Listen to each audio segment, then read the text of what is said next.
আমার বাবা মা বলছে ওকে দেন। আমি বললাম মা এখানে অবস্থা খুব খারাপ, আমার সামনে লাউড দিছে, আমি তো আর খোলামেলা কিছু বলতে পারতেছি না যে মা এখানে আমার অবস্থা খুব খারাপ, আমাকে এখান থেকে একটু নিয়ে যাও।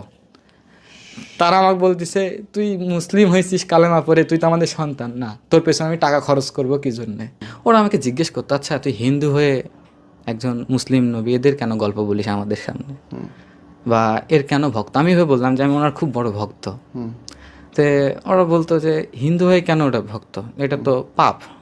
তাই আমি বললাম যে তুই এই ইউসুফ আলাইসাল্লামের যদি কোনো ভুল ধরতে পারিস বা তার জীবন কাহিনী একটা ভুল যদি আমাকে এনে দিতে পারে তাহলে আমি তার বিতর্কিত দেবো।